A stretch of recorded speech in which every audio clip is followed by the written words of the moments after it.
أعوذ بالله من الشيطان الرجيم. بسم الله الرحمن الرحيم. الحمد لله رب العالمين، والصلاة والسلام على رسول الله صلى الله عليه وسلم. بندرابي دنتال أرى عند نجولما، بندرابي بندم أرى عند دينما، dendangal bandiraɓe ɓe yewtere nde ene yetto min calmini moni kala e mon ɗo woni e no woniri. Min juurimomo, min jafnimomone. Windande men hande ko faati e nelaɗo o sallllahu alayhi wa sallam, ma jafoɗon noon windande nde ñalli. En jiiɗa windande nde wata arde. Allah hokki en hawrude e oɗo ñalawma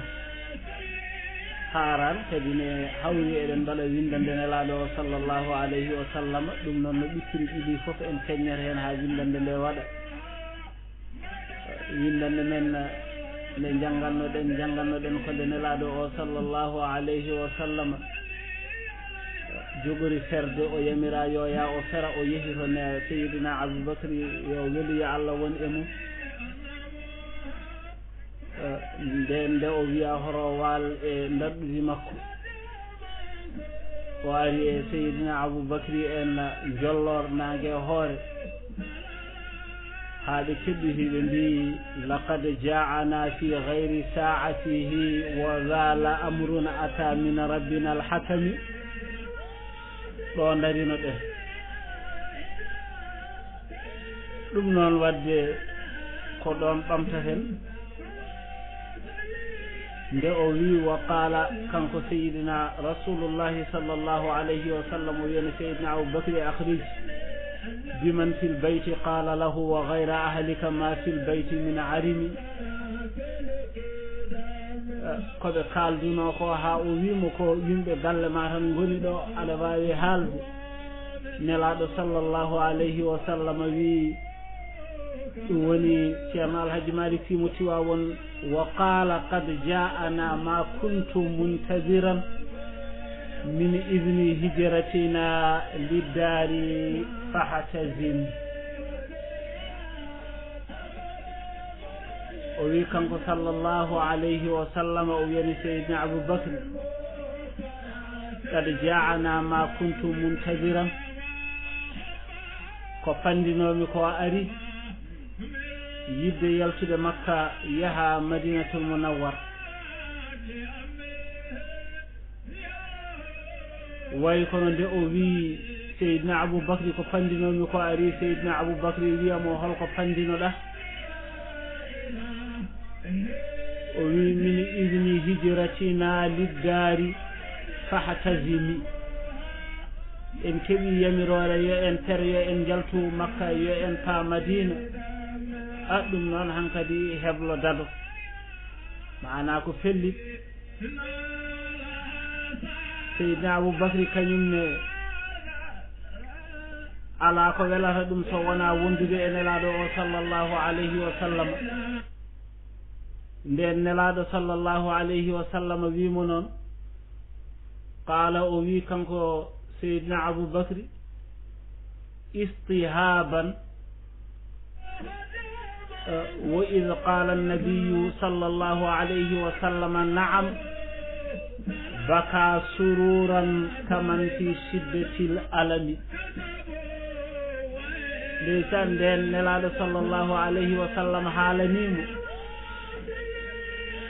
eɗen foti mbeɗo foti ferde yamirore fadnomi e jomiraɗo nde ari. kanko Seydina Aboubacry o wi min de yiddam ko yaadude e ma wondude e ma. nden nelaɗo sallllahu alayhi wa sallam wimo ahan kay ko enen jaadata. weltare nde mawni e makko kanko Seydina Aboubacry o woyi sababu nde weltare Allah e bojji ɗi sattuɗe haɗi nandina e bojji gonduɗo e musalla. omo yiɗi wondude e nelaɗo o sallllahu alayhi wa sallam.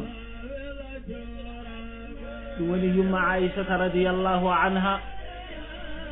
o haawa ɗum kankone beltiɗo waya ɗiɗo bojji ɗum woni seydi alhaji malik si o wi wastaghrabat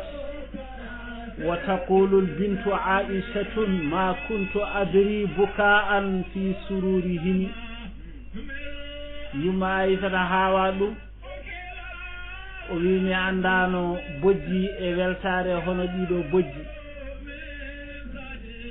kono seyidina aboubacry nde wonde ene jottori ɗum omo hebluno laawol maɓɓe ngol omo hebli no ɓe foti yaarude wa qad a'adda aboubacrin li hijratihi rahilatayni jazahu llahu dhu ni'ami kanko seyidina aboubacry omo hebluno mbaɗɗateje ɗiɗi ñande yaadu ndu yonti fof tawa aɓe jogiiɓe ɓe jeehi yo Allah yoɓana en seyidina aboubacry mo ganduɗa ko joom nemaji joom moƴƴereji kanko seyidina aboubacry yo Allah yoɓanmo en yo Allah yoɓan en mo moƴƴere gondiɗo nelaɗo o sallllahu alayhi wa sallama jiɗɗo nelaɗo o sallllahu alayhi wa sallama mo nelaɗo sallllahu alayhi wa sallama jarani hunde fof kanko sallllahu alayhi wa sallama ko joom ɓural ɗum woni joom ibnu muhayyab o ene haala o wi tabaraka rabbun khassa bilfadli abdahu wa sana ani dunya daniyati qasdahu wa sayyarahu kayma yukhallidu majdahu taluzu bihi al-absaru fi al-hasri wahdahu laysa wa yu'rafu qadru shamsi bayna al-ahillati jomiraɗo towɗo o moƴƴere mum heewi khassa bil fadli abdahu o hertini maccuɗo makko o ɓural woni nelaɗo sallllahu alayhi wa sallama o hertinani ɗum ɓural kadi ne o reeni nelaɗo o sallllahu alayhi wa sallama e aduna o renani nelaɗo o sallllahu alayhi wa sallama fandale mum foof aduna waati nadde hen woni wasana ani dunya daniyati qasdahu aduna nuskaɗo o de heɓani fandare sallllahu alayhi wa sallama wa sayyarahu kayma yukhallidu majdahu Allah waɗimo hono no waɗirimo ni ha ñimnanamo teddungal makko ngal rokkimo ngal ko ɗum woni kanko sallllahu alayhi wa sallama taluzu bihi l absaru fi l hasri wahdahu ñalawma ummital o ñande guite yimɓeɓe fof puttinto ene kulinde ñande hen yimɓeɓe fof kucci ko e nelaɗo o sallllahu alayhi wa sallama ɗum woni kanko sallllahu alayhi wa sallama guite fof ko e makko kuccita kanko goto nde wonde wo yu'rafu qadru shamsi bayna al ahillati fodde nangue andate koto darorɗe saabu so nangue ngue arani darorɗe ɗe mbawa yiyede kono noon lewnugol nangue ngol leergol nangue ngol ngol wirnoto ko jappinno e lewru he ko ha joni ɗum wawa yaltude wadde noon ɓural nangue ene ande to darorɗe kono kaɗo haala sa nani ɗum faama sowaɗo ko sallllahu alayhi wa sallama ɓural makko ene ande e nder nelaɓe nelanoɓe kamɓe kala soɓe ngari ñande renturu mawdu ñalawma darga jini fof puccini pucci e nelaɗo o sallllahu alayhi wa sallama fodde makko ma ande no fodde nangue andirte e darorɗe ni nde wonde joom burda o ene wiye fa innahu shamsu fadlin hum kawakibuha yudhirna anwaraha linnasi fi zulami kanko sallllahu alayhi wa sallama kanko woni nangue nelaɓe heddiɓe ɓe kamɓe goni koode aɗa andi nangue noon e koode so tawi gardi koode ɗe mbawa yiyede koode ɗe jiyete ko nde nangue ngue wirni so nangue ngue feeñi koode ɗe kadi ne wirno ɗum woni kanko sallllahu alayhi wa sallam hade o feeñande en gaya aduna annabaɓe ɓe foof ene feeña ene gara nde o ari haydara arani ñalawma dargana so tawi yimɓe ɓe paayi dogani nelaɓe ɓe foof dogani annabaɓe kañum en foof gartirtu hattan o e juuɗe makko ko kanko woni tefnanowo windere nde kala sallllahu alayhi wa sallam ɗum woni joom deftere o wi ataha li idhabil manakiri urfahu wa awadana an wakifi lqatri kaffahu wa jaa bihi fi lhasri yaqdumu ilfahu tarahu imaman wannabiyuna khalfahu wa qad nushirat a'lamuhu wa azallati Allah waɗi nelaɗo o sallllahu alayhi wa sallam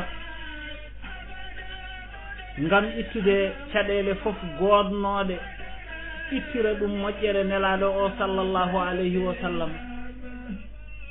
Allah wasiranima en ummorade e newre nelaɗo o sallllahu alayhi wa sallam bañugol baade nde wonde newre ndene waaji ndiyam o joofiɗo ko ila nabi ilma'i min kaffihi sallllahu alayhi wa sallama newre nelaɗo o sallllahu alayhi wa sallama wanjude ndiyam kanko sallllahu alayhi wa sallama Allah ene hokkimo gueɗal ngal ganduɗa ala ko ngal fosi ɗum woni wa jaa bihi fil hasri Allah addimo e ñalawma renturu o yaqdumu ilfahu omo ardi dental makko on ñande noon tarahu imaman ma yimo ko gardiɗo kono wannabiyuna khalfahu annabaɓe ɓe foof ma taw ɗum en caggal makko wa qad nushirata a'lamuhu ararayuji makko kanko sallllahu alayhi wa sallama ma yi aɗi berta e dow yimɓe ɓe hono no wiruno kanko sallllahu alayhi wa sallama liwa'ul hamdi fi yadi yawmal qiyamati wala fakhra araray jettugol Allah ko e jungam woni ñalawma dargate wasu ala hen tene kadi wa azallat omo ɓuɓɓinani yimɓe ɓe ñande hen kanko sallllahu alayhi wa sallam araray makko o kañum waɗanta yimɓe ɓe ɓuɓri nangue e ɓuɓri jeygol ngol nguleki ummiki toon ki yettota ko en sababude araray sallllahu alayhi wa sallam nangue fooɗangue ha ɓadi koye yumɓe hayso a wettu jungo ma ene wawi memde nangue ngue ngeen nangue ne nguleki mum yettota koma sababude araray nelaɗo o sallllahu alayhi wa sallam ɗum woni satarat al a'lamu min harri shamsi wannari tawde ko noon ja'alana Allahu mimman yastazillu bi zilli arshihi amin yo Allah hokku en ɓuɓɓinade e ɓuɓri nelaɗo o sallllahu alayhi wa sallam nelaɗo sallllahu alayhi wa sallam ko jarɗo yidde mo ganduɗa sa yiɗi ɗum koko nafma tan dañata hen omo hani yidde yo Allah hokku en yiddemo yo Allah hokku en fandinde gilli men e makko ngam horma makko kanko sallllahu alayhi wa sallam ɗo windande men hande haɗata so Allahu lamɗo o jaaɓi ko aññode en tan windande nde wasa arde kono waktu mo windande nde waɗa o ene faaɗi ɗum woni en dañani junnade en dañani yañnade on ñaagama hen noon yaafuya e ɗe daaɗe belɗe bandiraɓe men fanaynaɓe ceerno Aliou Moussa e wondiɓe mum en enen duusa windande nde ɗum noon yo Allah waɗan en moƴƴere enen kala o ko Bocar Ahmad Diop gonɗo to Nouadhibou amin mbiya on ketti jaam on jarama ha windande men arore so Allahu lamɗo o jaaɓi